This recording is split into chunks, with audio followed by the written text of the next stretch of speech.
আগস্টের আগে কেমন ছিলেন? ভালো ছিলেন না? এখন তো ভালো, আলহামদুলিল্লাহ। আলহামদুলিল্লাহ রাব্বিল আলামিন। والصلاة والسلام على سيد المرسلين وعلى آله وصحبه أجمعين। বাংলাদেশ জামাত ইসলামীর কয়রা উপজেলা শাখার উদ্যোগে আয়োজিত আজকের এই উপজেলা কর্মী সম্মেলনের সংগ্রামী সভাপতি মাওলানা মিজানুর রহমান, আপনারা দেখতে পাচ্ছেন আজকের মঞ্চে উপস্থিত, যার শুভ আগমনকে কেন্দ্র করে দক্ষিণ খুলনার ভাঙন কবলিত উপকূলবাসী আজকে গ্রামে গঞ্জে পাড়া মহল্লা থেকে উৎসব মুখর পরিবেশে আমাদের প্রিয় নেতা, বাংলাদেশের কোটি কোটি মানুষের স্বপ্নের পুরুষ, আগামী দিনের স্বপ্নের বাংলাদেশ গড়ার নির্মাণের যিনি স্বপ্ন সাধক, বাংলাদেশ জামাত ইসলামীর আমির ডাক্তার শফিকুর রহমান আজকের সম্মেলনের প্রধান অতিথি। আজকে মঞ্চে উপস্থিত আমাদের আরেক প্রিয় বর্ষিয়ান জননেতা অধ্যক্ষ শাহ মোহাম্মদ রুহুল কুদ্দুস। এই কয়রার প্রতিটি বাড়িতে, রাস্তায়, অলিতে গলিতে যার পায়ের ধুলা মলিন হয়েছে, আমাদের এই বর্ষিয়ান জননেতার জন্য আপনারা সবাই দোয়া করবেন, ঠিক আছে? মঞ্চে উপস্থিত বাংলাদেশ জামাত ইসলামীর নির্বাহী পরিষদের সদস্য সংগ্রামী জননেতা মোবারক হোসাইন, মঞ্চে উপস্থিত কেন্দ্রীয় গণপরিষদ সদস্য মুহাদ্দিস আব্দুল খালেক, মঞ্চে উপস্থিত কেন্দ্রীয় গণপরিষদ সদস্য কয়রা পাইকাচার জননন্দিত নেতা সংগ্রামী জননেতা মাওলানা আবুল কালাম আজাদ, মঞ্চে উপস্থিত কেন্দ্রীয় মজলিসে শুরার সদস্য খুলনা জেলার সম্মানিত আমির মাওলানা ইমরান হোসেন সহ অনেক পার্শ্ববর্তী জেলা সমূহের আমির, কেন্দ্রীয় নেতৃবৃন্দ, জেলা নেতৃবৃন্দ উপস্থিত আছেন সাংবাদিক বন্ধুগণ, আমার প্রিয় কয়রাবাসী এবং অমুসলিম ভাইদের জন্য আমার আন্তরিক শুভেচ্ছা জানিয়ে মহান আল্লাহর কাছে শুকরিয়া জানাই যে প্রিয় নেতা বাংলাদেশের যে স্বপ্নের মানুষকে এক নজর দেখার জন্য, একটু মুখের কথা শোনার জন্য কোটি কোটি মানুষ আজকে অপেক্ষা করছে, সেই ডাক্তার শফিকুর রহমানকে কয়রাবাসী আজকে যে পেয়েছে, এতে কি আল্লাহর শুকরিয়া আদায় করবেন? বলুন আলহামদুলিল্লাহ। 3:30টার মধ্যে আমিরে জামাতকে এখান থেকে রওনা দিতে হবে, ঢাকায় পৌঁছাতে হবে। আপনারা দোয়া করবেন, আমরা আজকে লম্বা বক্তৃতা করতে পারবো না। একটা কথা শুধু বলতে চাই, এই দক্ষিণ খুলনার মানুষ বরাবর আমরা অবহেলিত থেকেছি সকল সরকারের সময়। ভাঙন কবলিত, বন্যা কবলিত, দুর্যোগ দুর্ঘটনা কবলিত এই এলাকার বেড়িবাঁধ আমাদের কপালের দুঃখ হয়ে আছে। আমরা এই অঞ্চল থেকে সাদা সোনা চিংড়ি মাছ আমরা রপ্তানি করি, আমরা বিশ্ব ঐতিহ্য সুন্দরবনের মধুর কাঠ দিয়ে বিশ্বের বুকে বিরাট সম্পদের ধারণ করি, অথচ সেই দক্ষিণ খুলনার বাঁধ নির্মাণ হয় না। লুটেরা এমপি মন্ত্রী চেয়ারম্যান মেম্বাররা লুটপাট করে খায়। আমরা একটি নতুন বাংলাদেশ চাই। আমরা 14, 18, 24 সালের ভোট দিতে পারিনি, কি বলেন ঠিক কিনা? আজকে যারা ভোটার হচ্ছে 18 বছর বয়স, এই শেখ হাসিনা ক্ষমতায় যখন এসেছে অনেকের জন্ম হয়েছে, অনেকের 2-1 বছর বয়স, এরা শুধু ভোট কাটার খবর শুনেছে, ভোট দিতে কখনো পারিনি। যখনই আমরা ভোট দিতে রওনা হয়েছি, রাস্তা আটকে দিয়ে আওয়ামী লীগ, যুবলীগ আর পুলিশ লীগ বলেছে কি ভোট হয়ে গেছে, বাড়ি চলে যাও। এবারে আমরা একটি অন্তর্বর্তীকালীন সরকারের অধীনে একটি অবাধ নিরপেক্ষ নির্বাচনের জন্য আমাদের গণতন্ত্র, ভোটাধিকার, আমাদের সংবিধান, আমাদের মূল্যবোধ, ধর্ম, বর্ণ, নারী, পুরুষ নির্বিশেষে আমাদের অধিকারের জন্য 2000 ছাত্র জনতা আমরা প্রাণ দিয়েছি। 30,000 ছাত্র জনতা আহত হয়েছে, কত মায়ের কোল খালি হয়েছে, কত শিশুর কান্না, কত স্ত্রীর চোখের পানি আজও শুকায়নি। এই রক্ত যেন বৃথা যেতে পারে না। এই শেখ হাসিনা কর্তৃত্ববাদী সরকার, তত্ত্বাবধায়ক সরকারের অধীনে নিরপেক্ষ নির্বাচনের ব্যবস্থা সেই ইচ্ছা করে জোর করে সংবিধান থেকে বাদ দিয়েছে। জনগণের দাবি ছিল আমাদের বাংলাদেশ জামাত ইসলামীর সাবেক আমির, ভাষা সৈনিক, কেয়ারটেকার সরকারের উপকার অধ্যাপক গোলাম আজম জাতিকে এই উপহার দিয়েছিলেন, জনগণের ভোটে নির্বাচিত সরকার বানাতে গেলে একটি নিরপেক্ষ নির্দলীয় কেয়ারটেকার সরকার প্রয়োজন। এটা গোলাম আজম সাহেবের ফর্মুলা। শেখ হাসিনাও এই ফর্মুলাই একবার ক্ষমতায় আসলো, কিন্তু ক্ষমতায় এসে তিনি আবার এটাকে সিঁড়ি নষ্ট করে দিলেন। পার্লামেন্টে তত্ত্বাবধায়ক সরকার প্রশ্নে কমিটি হলো, সেই কমিটির লোকেরা সবাই বলেছে এই তত্ত্বাবধায়ক সরকার ব্যবস্থা থাকা দরকার। আদালতে গেল, অ্যামিকাস কিউরিরা পরামর্শ দিলেন, অধিকাংশ অ্যামিকাস কিউরি বলল যে না, তত্ত্বাবধায়ক সরকার থাকবে। জোর করে তিনি এটাকে আদালতের উপরে চাপ দিয়ে সংবিধান সংশোধন করে বাতিল করে দিলেন। আলহামদুলিল্লাহ, পঞ্চম সংশোধনী বাতিল করে বাংলাদেশে আমাদের সেই দাবি, তত্ত্বাবধায়ক নির্বাচনের দাবি আমাদের পূর্ণ হয়েছে, সেটা ফিরে এসেছে। ফলে আগামীতে আর ভোট কাটা, দিনের ভোট রাতে হওয়া, ভোট কেন্দ্র থেকে ফেরত দেওয়ার ভোট আমরা আর মেনে নিতে পারি না। যদি কোনো চক্রান্ত করে আমাদের ভোটাধিকার প্রয়োগে বাধা দেওয়া হয়, ওই মুগ্ধ আবু সাইদের মতো বুক পেতে ফ্যাসিবাদের বিরুদ্ধে আবার আমরা সংগ্রাম করব। তাই কয়রা বাইগাছাবাসীকে বলতে চাই, প্রস্তুত হন। আমরা এই অন্তর্বর্তীকালীন তত্ত্বাবধায়ক সরকারকে সহযোগিতা করতে রাজি আছি, কিন্তু কেউ যদি অরাজকতা করে অস্থির করতে চান, আমরা তাদেরকে দেশপ্রেমিক মনে করব না। তত্ত্বাবধায়ক সরকার, এই অন্তর্বর্তীকালীন সরকারকে আমরা সাহায্য করতে রাজি আছি। বিলম্ব না করে প্রয়োজনীয় সংস্কারমূলক কাজগুলো শেষ করে যথাসময়ে নির্বাচন দিয়ে জনগণের নির্বাচিত প্রতিনিধির হাতে ক্ষমতা হস্তান্তর করুন। আমরা আমাদের স্বপ্নের বাংলাদেশ গড়ব, একটি কল্যাণ রাষ্ট্র, সুবিচারপূর্ণ রাষ্ট্র, যে রাষ্ট্রের দুঃখ কষ্ট থাকবে না, ভাত কাপড় শিক্ষা চিকিৎসার নিশ্চয়তা হবে, অন্নহীন বস্ত্রহীনের কান্না থাকবে না। একটি কল্যাণ রাষ্ট্র, ইনসাফপূর্ণ সমাজ আমরা কায়েম করতে চাই। সেই ইনসাফ চাই। মানুষ ভুল করতে পারে, মানুষ পূর্ণ ইনসাফ দিতে পারে না। ইনসাফের বিধান এসেছে, নির্ভুল জ্ঞানের উৎস হচ্ছে কোরআন, আসমান থেকে নাজিল হওয়া কোরআনের বিধানই হচ্ছে ইনসাফের বিধান। সেই ইনসাফের ভিত্তিতে যে কল্যাণ রাষ্ট্র হবে, আল্লাহ কোরআনে বলেছেন, ওয়ালাউ আন্না আহলাল কুরা আমানু ওয়াত্তাকাউ লাফাতাহনা আলাইহিম বারাকাতিম মিনাস সামাই ওয়াল আরদ। আল্লাহ বলেছেন, কোন জনপদের মানুষ যদি আল্লাহর উপরে ঈমান এনে আল্লাহকে ভয় করার ভিত্তিতে কোন রাষ্ট্র পরিচালনা করে, লাফাতাহনা আলাইহিম, আমি তাদের জন্য খুলে দেব বারাকাতিম মিনাস সামাই ওয়াল আরদ, আকাশ এবং পৃথিবীর সমস্ত বরকতের দরজা সেই দেশের জন্য আমি খুলে দেব। তাই সেই বরকতের রাষ্ট্র, কল্যাণ রাষ্ট্র আমরা গঠন করতে চাই। সেই রাজনৈতিক বার্তা নিয়ে আমাদের প্রিয় আমিরে জামাত এখন আপনাদের সামনে বক্তব্য রাখবেন। আমি বিদায় নিচ্ছি। আগামী দিনের নির্বাচন আন্দোলনে দক্ষিণ খুলনা বাংলাদেশের একটি মডেল এলাকা হিসেবে প্রমাণ করবে ইনশাআল্লাহ। আপনারা জামাত ইসলামের সাথে থাকুন। অমুসলিম ভাই বোনেরা যারা এসেছেন, ইসলাম সব মানুষের শান্তি নিরাপত্তার ঠিকানা। অপপ্রচার বিভ্রান্তির বেড়াজাল ছিন্ন করে আসুন।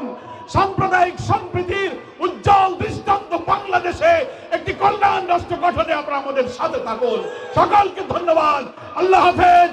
বাংলাদেশ জিন্দাবাদ, জামাত ইসলামী জিন্দাবাদ। সংগ্রামী কয়রাবাসী, এখন আমাদের অতিথি বৃন্দকে সম্মাননা স্মারক দিচ্ছেন বাংলাদেশ জামাত ইসলামী কয়রা উপজেলার নেতৃবৃন্দ। দেখি সব হাদিয়া তোফা, সুবহানাল্লাহ, লাঠি ছোটা দিয়ে দিচ্ছে। জাযাকাল্লাহ। এটা একটু আমার গাড়িতে দিয়ে দিতে হবে আর কি, ওই ড্রাইভারকে দিলে গাড়িতে দিবে, গাড়িতে দিবে।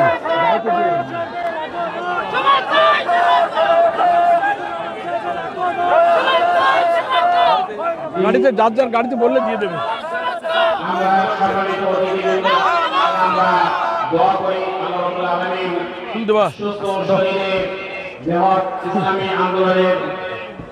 কোন দিকে যাও? এখানে দাও ফুল, বাস। আর কি? বাস, আমি কয়লাবাসীর কয়েকটি দাবি উত্থাপন করতে চাই। আপনি কি রাজি আছেন? আবার দাবি তো বলে দিচ্ছি ভাই সময় শেষ, খুব সংক্ষেপে দাবি সংক্ষেপে কয়লা ফাইটার এই জমিনে আমরা কোনো উন্নয়নের ছায়া দেখিনি। আপনার কাছে তিনটি দাবি করতে চাই। একটি হল সুন্দরবন সুরক্ষার জন্য আপনি ভূমিকা রাখবেন বলে আমরা প্রত্যাশা করি। বনদস্যু আজকে ভরপুর হয়ে গেছে। এই বনদস্যুদেরকে ব্যাপারে আপনাদের পদক্ষেপ নিতে হবে। আমার গভীর আত্মবিশ্বাস নিয়ে চিৎকার দিয়েছিল যে আমার দেশের মানুষ আমার বুকে অন্তত গুলি ছুড়বে না, কিন্তু পরপর নির্মমভাবে 3টা গুলি করে তাকে ফেলে দেওয়া হলো। হত্যা করার পরে বলা হলো আবু সাইদকে সরকারের নির্দেশে হত্যা করা হয়নি, আন্দোলনকারীরা হত্যা করেছে এবং তাকে গুলি করা হয়নি। পোস্টমর্টম রিপোর্ট পাল্টে দেওয়ার চেষ্টা করা হলো,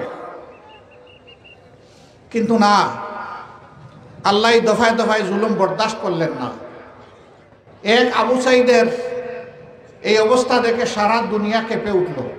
শুধু বাংলাদেশ না, দুনিয়ার বিভিন্ন জায়গায় তার বিরুদ্ধে প্রতিবাদ হলো। মানবাধিকার সংগঠনগুলো প্রতিবাদ করলো, বিভিন্ন রাষ্ট্র প্রতিবাদ করলো। সে জনগণের মুক্তির আন্দোলনের বিশ্বময় প্রতীক হয়ে বীর হয়ে উঠল। আর বাংলাদেশের যুবক যুবতীরা বলল, আমাদের এক ভাই দেশ এবং জনগণের দাবি আদায়ের জন্য যেভাবে জীবন দিয়েছে, আমরা লাখো যুবক যুবতী আজকে সেই দাবি আদায় করার জন্য রাস্তায় নেমে পড়লাম। পারো এখন গুলি করো। স্বরাষ্ট্রমন্ত্রী, ঘাতক স্বরাষ্ট্রমন্ত্রী পুলিশকে বলে গুলি করে শেষ করছে না কেন? রাস্তা পরিষ্কার হয় না কেন? পুলিশ জবাব দেয়, স্যার একটা মারি একটাই পড়ে, বাকিরা দাঁড়িয়ে থাকে স্যার, সরেও না। যারা মৃত্যুর জন্য প্রস্তুত হয়ে, বুকে গুলি আলিঙ্গন করার জন্য প্রস্তুত হয়ে রাস্তা নেমেছে, তারা রাস্তা ছেড়ে পালায় না। এখানে ইসলামী ব্যাংক কায়েমের দাবি উঠেছে। এই ব্যাংকটি 83 সালে শুরু হয়ে বাংলাদেশের শ্রেষ্ঠ ব্যাংকে পরিণত হয়েছিল। গ্লোবাল অ্যাওয়ার্ড একমাত্র ব্যাংক পরপর 5 বার পেয়েছিল। এটার নাম হচ্ছে বাংলাদেশ ইসলামী ব্যাংক বাংলাদেশ লিমিটেড। আমিও সৌভাগ্যক্রমে এই ব্যাংকের একজন পরিচালক ছিলাম 6টি বছর। ভিতর থেকে ব্যাংকটাকে দেখার আমার সুযোগ হয়েছে। কি সম্ভাবনার একটা ব্যাংক! যেই ব্যাংক আমাদের বৈদেশিক মুদ্রা শতকরা 34% একাই নিজে সংগ্রহ করত, সারা ব্যবসা সেক্টরের 32% নিয়ন্ত্রণ করত, ঘরে ঘরে জনে গনে তার সেবা পৌঁছে দিয়েছিল, সেই ব্যাংকটাতে ডাকাত লেলিয়ে দিল শেখ হাসিনা। শেখ হাসিনা এবং ডাকাত মিলে ব্যাংকটাকে প্রায় শেষ করে দিল। এখন এই ব্যাংকের শুধু পাঁজর আছে, অস্থি আছে, গোস্ত নাই, চামড়া নাই। শুধু ইসলামী ব্যাংক নয়, ইসলামী ব্যাংকের উপর আঘাত দেওয়ার কারণে বাংলাদেশের অর্থনীতি পুরাটাই ভেঙে পড়েছে। এরা জাতির দুশ্মন, শত্রু, ডাকাত, চোর। এরা বাংলাদেশ থেকে সব কিছু চুরি করে নিয়ে গেছে। আজকে 26 বছর পর্যন্ত যাদের বয়স হয়েছে, তারা প্রাপ্তবয়স্ক হওয়ার পরে 3টি নির্বাচন সচক্ষে দেখেছে, কোনো নির্বাচনে তারা ভোট দিতে পারেনি। কেন ভোট দিতে পারে নাই? 14 সালের নির্বাচনে 154 নির্বাচন সুষ্ঠু হবে, জনগণের ভোটের প্রতিফলন হবে। সেই বছর, আগের বছর তো দিনের বেলা চুরি করেছিল, সেই বছর ভয়ে রাতের বেলা চুরি শুরু করে দিল। এই নির্বাচনকে সারা বিশ্ববাসী বলল এটা নিশি রাতের নির্বাচন। জাপান কোনো দেশের আভ্যন্তরীণ রাজনীতি নিয়ে মন্তব্য কখনো করে না। সেই জাপানি রাষ্ট্রদূত বললেন যে বাংলাদেশে 18 সালের নির্বাচন ছিল নিশি রাতের নির্বাচন। তাদের এই নির্বাচন নিশি রাতের নির্বাচন হিসাবে সারা দুনিয়া স্বীকৃতি লাভ করেছে। 24 সালে এসে নিশি রাতেরও প্রয়োজন হয় নাই। আমি আর ডামি, আওয়ামী লীগ আর তাদেরই স্বতন্ত্র প্রার্থী এখন একটা দামি নির্বাচন হলো এবং দামি একটা সরকার গঠন হলো। এই সরকার গঠন হওয়ার পরে তারা হুঙ্কার দিল যে আমরা বন্দোবস্ত নিয়েছি, জনগণ আমাদেরকে বন্দোবস্ত দিয়েছে 2041 সাল পর্যন্ত আওয়ামী লীগ দেশ শাসন করবে। আশ্চর্য ব্যাপার, 24 সালে যদি এটা নির্বাচনও ধরে নেই, যুক্তির খাতিরে নির্বাচন তো হয় নাই, তাহলে মানুষ দিল 5 বছরের জন্য, তোমরা বলতেছো 41 সাল পর্যন্ত। এরা যে কত বড় ডাকাত চিন্তা করে। বিচার বিভাগ ধ্বংস করলো, নির্বাচন কমিশন ধ্বংস করলো, দুদককে ধ্বংস করলো, সব কিছু ধ্বংস করে দিল। সবচেয়ে বেশি ক্ষতি করেছে এই দাঁড়িয়ে থাকা বিল্ডিং গুলোর ভিতরে প্রাণ, যেটা শিক্ষা ব্যবস্থা। শিক্ষা প্রতিষ্ঠানগুলোতে মুগরওয়ালা হেলমেটওয়ালা গুন্ডাদেরকে পাঠিয়ে দিল। সেখানে লেখাপড়ার কোনো পরিবেশ ছিল না, আমাদের মেয়েদের ইজ্জতের কোনো গ্যারান্টি ছিল না, মেধার কোনো নিশ্চয়তা ছিল না। লড়াই করে মেধার স্বীকৃতি নিয়ে বের হলে সেখানে চাকরির কোনো ব্যবস্থা ছিল না। এই সমস্ত বৈষম্যের কারণে আমাদের ছাত্র যুব সমাজ ফুঁসে উঠেছে। এবারও চিন্তা করলো মুগর দিয়ে এবারও দমন করব। ঢাকা বিশ্ববিদ্যালয়ে মুগর বাহিনী, হেলমেট বাহিনী পাঠিয়ে দেওয়া হলো। পাগল হয়ে গিয়ে আমাদের মেয়েদের গায়ে আঘাত দেওয়া শুরু করলো।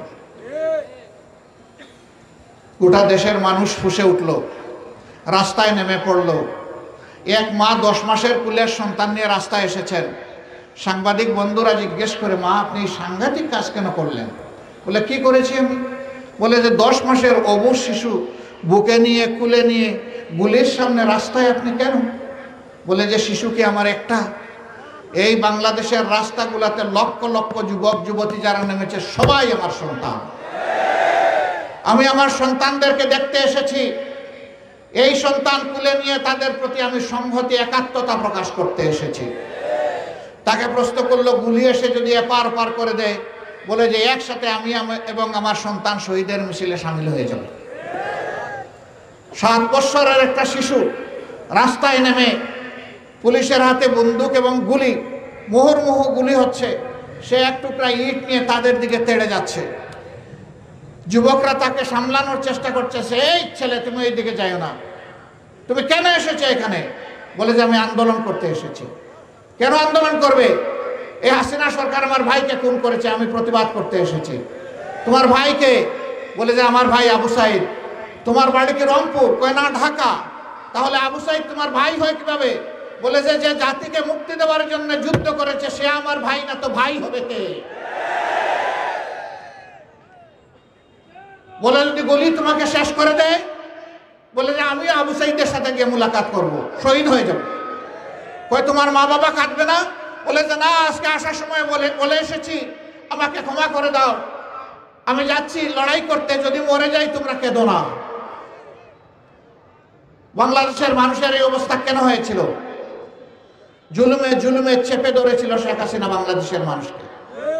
চকরাঙ্গায় কথা বলতেন, ভেংচি কেটে কথা বলতেন, মাঝে মাঝে 18 কোটি মানুষকে বলতেন এদেশে ওদেশে চলে যাও, এদেশ আমাদের, তোমাদের না, আমাদের বাপদাদাদের দেশ, তোমরা এখানে ভাড়াটিয়া, 18 কোটি ভাড়াটিয়া, তোমরা চলে যাও দেশ ছেড়ে। বাড়ির মালিক কখনো দেশ ছেড়ে পালায় না, পালায় কারা? তাও যদি ভাড়াটিয়া ডিফল্টার হয়, ঠিক মতো ভাড়া না দেয়, বরঞ্চ ভাড়াটিয়া যদি মালিকের ঘরে তাকে সেখানে ডাকাতি করে সেই ভাড়াটিয়াকে মানুষ তাড়ায় দেয়। তাড়াকে এখন তারা চলে গেছে দেশ ছেড়ে। মানুষ ভেবেছিল এবার একটু শান্তি পাবো, বলা দূর হলো। তো এক চুর একবার মারা গেছে। মারা যাওয়ার আগে তার যখন একটু মুমূর্ষ অবস্থা চলে আসছে, বুঝতেছে যে আমার এখন যাওয়ার পালা, গ্রামের সমস্ত মুরব্বীদেরকে ডেকে বলল যে বহু কষ্ট দিয়েছি, আসেন একটা কথা বলে যাই আপনাদের।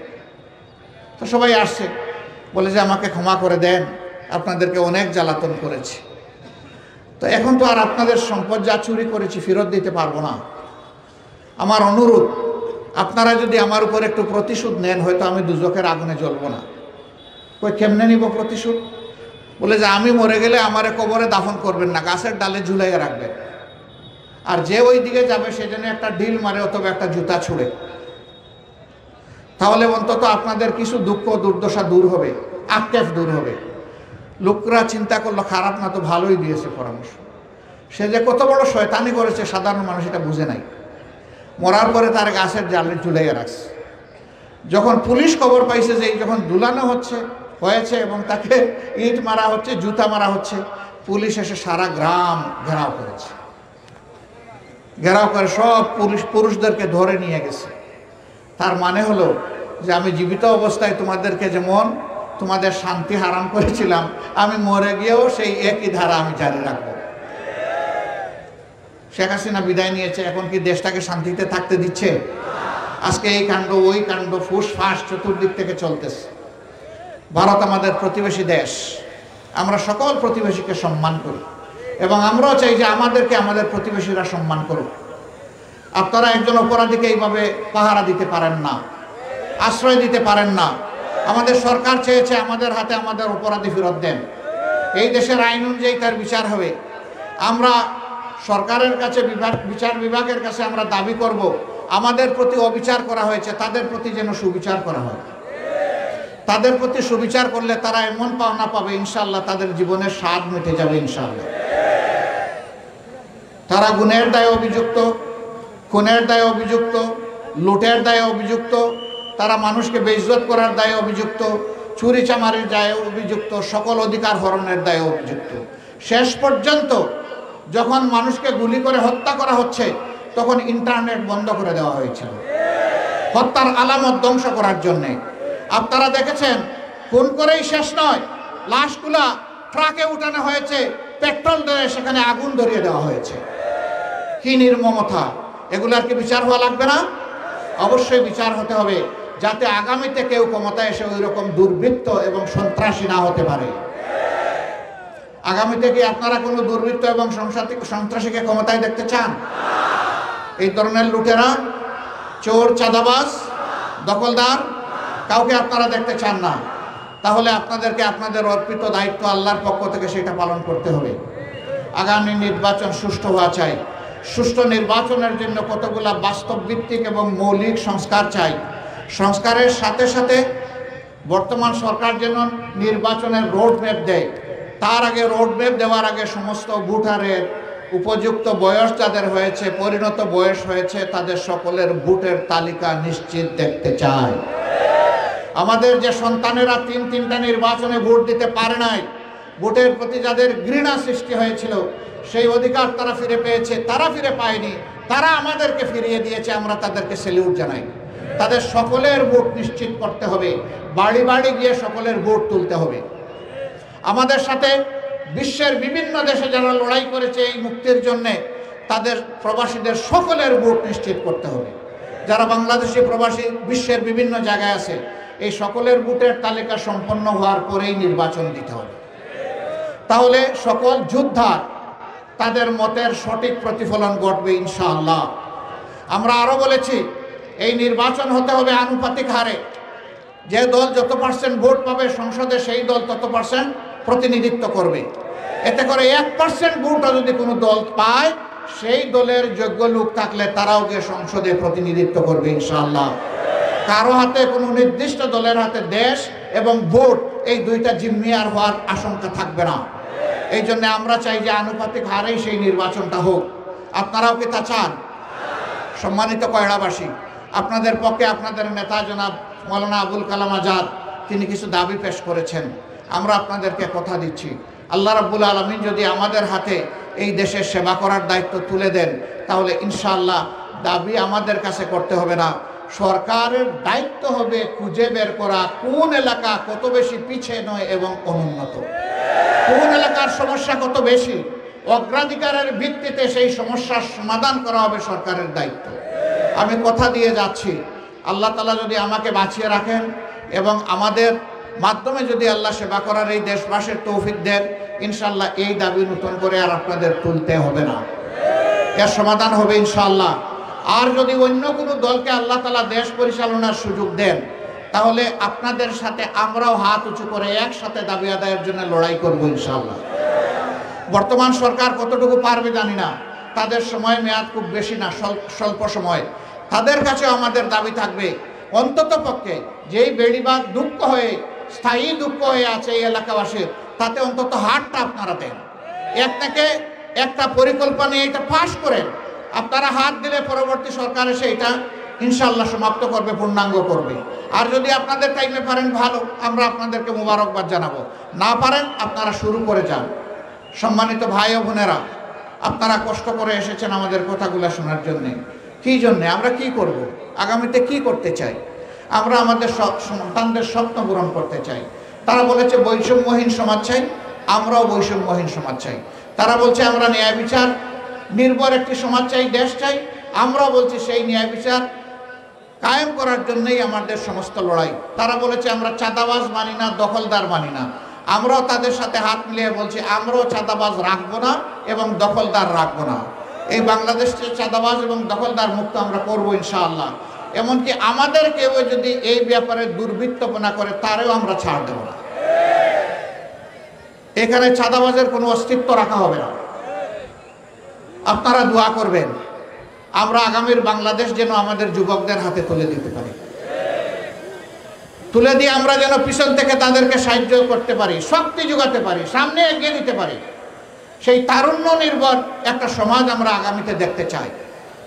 এই সমাজটাকে আপনারাও চান না? এখানে দুই ভাগ হয়ে গেছে। তো যাদের বয়স বেশি তারা মনে করতেছে গেল রে, আমার হাত থেকে তো চান্স চলে গেল। আর যাদের বয়স কম তারা বলতেছে আমাদের হাতে চান্স এসে গেল। না, আমরা কেউ বুড়া নই, কিন্তু এখানে আমিও বুড়া না।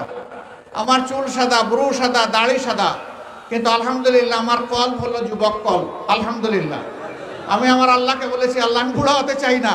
বুড়া তো সেই লোক যে কোনো কাজ দেখলে ভয় পায়, যে লড়াই করতে ভয় পায়, যে মানুষের পাশে দাঁড়াতে ভয় পায়, যে মানুষের সুখে দুঃখে চিৎকার দিয়ে সেখানে গিয়ে দাঁড়ায় না, সে হইল বুড়া। আমি ওই বুড়া হতে চাই না। আমি প্রিয় জনগণের সাথে সুখে দুঃখে মিশে একাকার হয়ে থাকতে চাই। আপনারা কেউ সবাই সেই যৌবন চান? সবাইকে মোবারকবাদ, মাশাআল্লাহ। কাউকে যদি বলা হয় চাচা আপনার বয়স কত, বলে যে এই ধরেন 70, বলে আপনাকে তো এমন লাগে না, অনেক কম মনে হয়। দেখবেন যে মুখটা হাসিতে ফুটে উঠছে বয়স কম শুনলে। সবাই আসলে চিন্তা করে আমি যেন একটু যুবক থাকি। আজকে আপনারাও চাইলেন একটু যুবক থাকেন। আমরাও বলি যৌবনের সেই উদ্যম নিয়ে সমাজের সমস্ত আবর্জনা পরিষ্কার করার জন্য আমাদেরকে ঐক্যবদ্ধ হতে হবে। পারবো আমরা হাতে হাত মিলিয়ে দেশ গড়তে ইনশাআল্লাহ। আপনাদেরকে মোবারকবাদ। আমাদের মা বোনেরা এখানে আছেন, আমি দেখতে পাচ্ছি তারা কষ্ট করে দাঁড়িয়ে আছেন। ভালো একটা বসার সুবিধা দেওয়া যায়নি, আমরা দুঃখিত। আগামীতে আমরা চেষ্টা করব ইনশাআল্লাহ। তাদেরকে ভয় দেখানো হয়, জামাত যদি ক্ষমতায় আসে তাহলে যারা অন্যান্য ধর্মের মানুষ আছে তাদেরকে দিবে কচু কাটা, আর মহিলা যারা আছে তাদেরকে গোরের বিড়ের টুকাইয়া বাইরে দিবে থালা। কি চমৎকার কথা! আমাদের ঘরে মা বোন নাই? আমাদের মা বোনেরা সমাজে প্রয়োজনে চলাফেরা করে না, কাজকর্ম করে না। আমার নিজের স্ত্রীও তো একজন চিকিৎসক, তিনি তো সংসদ সদস্য ছিলেন। দুটি মেয়ে, তারাও চিকিৎসক, ছেলে হেও চিকিৎসক। তো আমি কি শুধু ছেলেকে চিকিৎসা বিজ্ঞানে পাঠিয়েছি, আমার মেয়েদেরকে আমি পাঠাইনি? তারা কি সমাজের সেবা দেয়নি? আমাদের সকলের ঘরে খোঁজ করলে এরকমই আপনারা পাবেন ইনশাআল্লাহ। এটা আমাদের বিরুদ্ধে মিথ্যা অভিযোগ। বরঞ্চ আমরা আমাদের মা বোনদেরকে নিশ্চয়তা দিচ্ছি দুটি জিনিসের, সেই সমাজে উন্নয়নে আপনারা অবদান রাখবেন।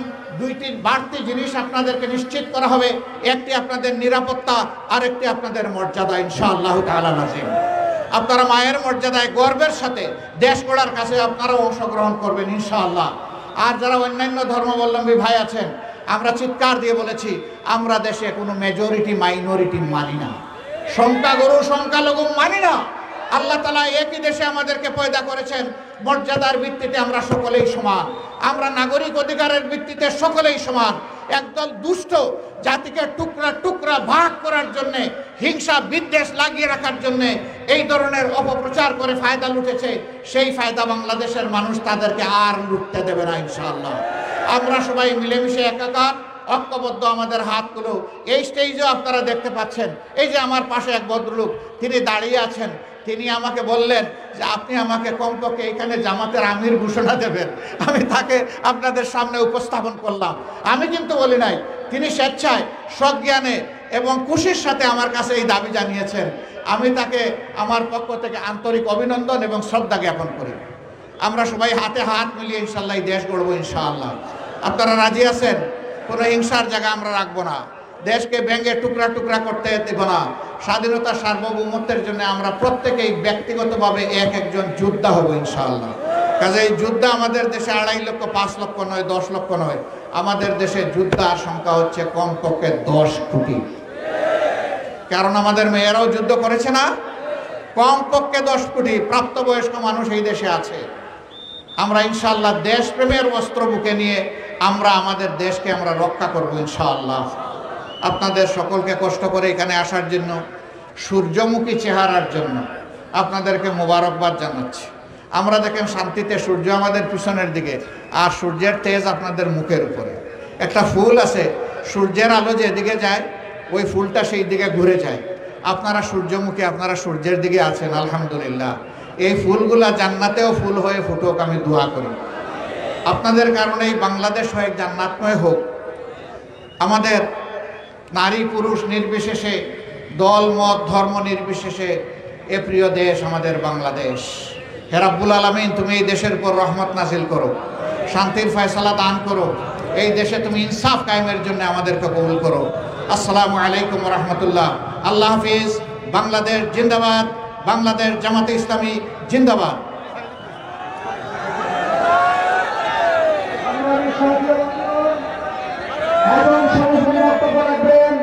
সম্মানিত সভাপতি